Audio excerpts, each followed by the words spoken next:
This story about a Bigfoot from almost 150 years ago will make the hair stand up on the back of your neck.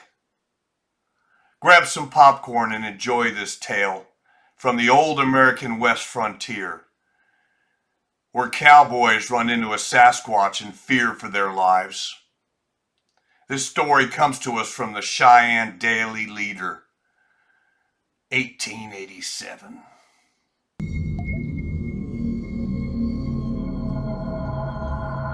For fully 2 years, reports have reached the city at various times that a wild man was running at large in Chugwater Valley, about 50 miles north of Cheyenne, Wyoming. The descriptions of this individual tallied in every particular except one as to its height.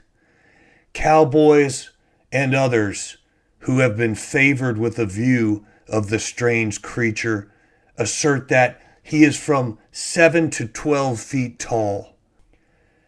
None will compromise on a figure an inch shorter than 7 feet, while some insist that he is at least 6 feet taller. All are agreed that the savage is perfectly naked at all times and is covered with a heavy coat of long black hair. While apparently devoid of all reasoning faculties with which ordinary men are endowed, the outcast evidently possesses animal cunning of a very high order. His abode is in a cave among the hills surrounding Chugwater Station on the Cheyenne and Northern is conceded by all. The most thorough searches instituted by surveyors, prospectors, ranchmen, and cowboys have failed to locate the retreat of the wild man. At times, his actions are ghost-like and supernatural. The tops of the famous castle walls are his favorite walks in stormy weather.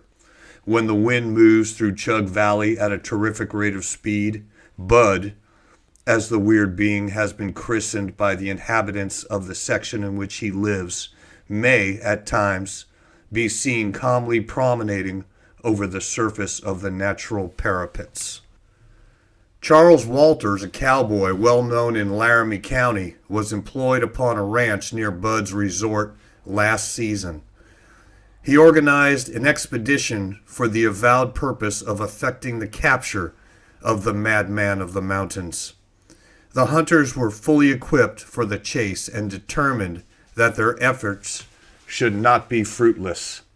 They experienced no difficulty in locating Bud, but he demonstrated the fact that the horse was never foaled that he could not easily out-travel. Walters was disgusted to see himself foiled and ordered his men to pursue the creature upon foot. Members of the posse paired off and spent the greater part of 2 days in hunting Bud. He would allow his enemies to approach within a few hundred yards of him when he would suddenly be off like a shot. The hunters resorted to strategy and attempted to surround their game.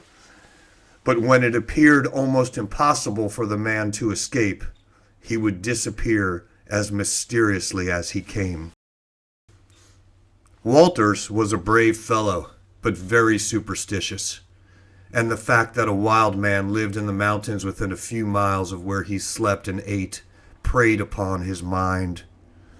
One day he quietly announced that he proposed to take a shot at the mysterious inhabitant of the section and ascertain to a certainty whether Bud was a spirit or was composed of flesh and blood.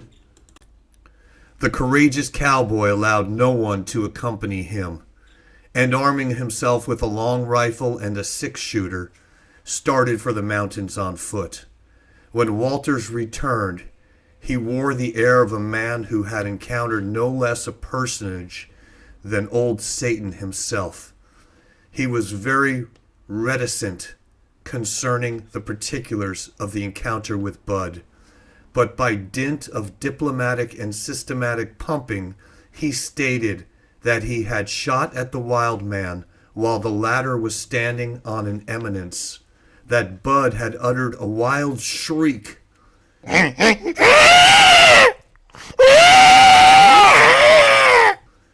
shook his fist at the marksman, advanced fully 500 yards towards him in a menacing manner, and just as Walters was about to fire a second shot, turned and ran. The incident had such an effect on Walters that he soon left the county, declaring prior to his departure that the gigantic refugee would sometime commence raiding ranches and murdering settlers in their beds, although the strange apparition never gave evidence that it was at all aggressive. Who or what this canny creature is will doubtlessly be settled at an early date. An expedition to be composed of fearless and determined men is being quietly organized in this city by a stranger who is said to be an agent for Four Paw Brothers, the circus firm. This party will leave Cheyenne about the first Proximo and will cage Bud soon thereafter, if the undertaking can possibly be accomplished. Now, how was that for a story?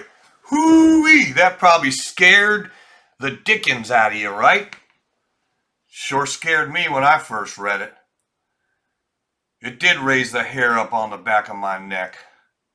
And at the end there, what do you think happened? You think the Four Paw Circus ever got together, group of men, to go try to track him down? And did they catch him? I don't know.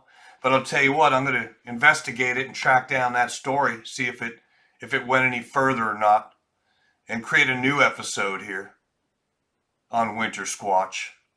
Until next time, may your Bigfoot hunting be fun. Cheers.